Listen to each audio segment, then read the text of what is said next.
Hello, my name is Barry Soroff. I'm a partner at Raffingers and I deal with a great deal of our property tax advice. And I've been asked to give you a quick summary of the position on property incorporation. And I guess the place to start with that is explaining what that is. So it's become very common and quite desirable for people to take property portfolios that are owned in their own name and transfer them into companies. The reason that's become so topical is with the new introduction of interest deduction restrictions for individuals. People are paying interest on mortgages but not getting full tax relief for it, whereas if they transfer the property into a company, that will no longer be the case. The problem with that is threefold. Firstly, the transfer in theory triggers a market value capital gains disposal. So if you happen to have bought a property for say £200,000 and its value today is £500,000, that gain of £300,000 would be taxed when it's transferred into the company. The second problem is that it would also be subject to stamp duty at the same market value. And the third is a practical one where people have mortgages, particularly advantageous rates, which they don't want to transfer because they will lose those rates. Today I just want to talk about the first issue, which is how we deal with sheltering those capital gains that are triggered at the point we transfer it.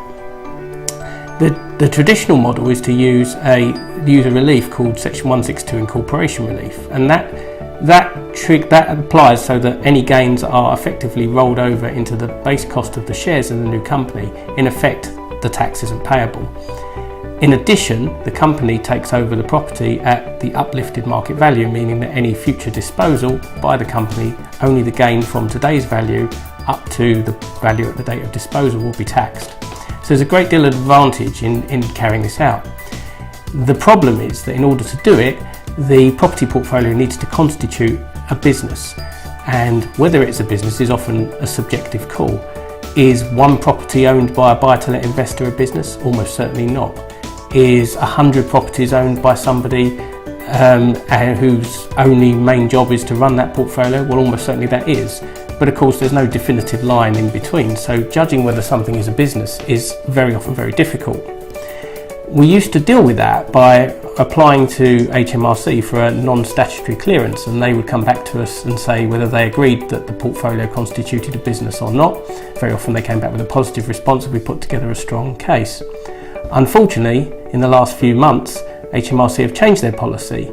They've decided that the question of whether a property portfolio constitutes a business is now no longer suitably ambiguous, that they need to give you their opinion on it and that you should be able to make that judgment yourself.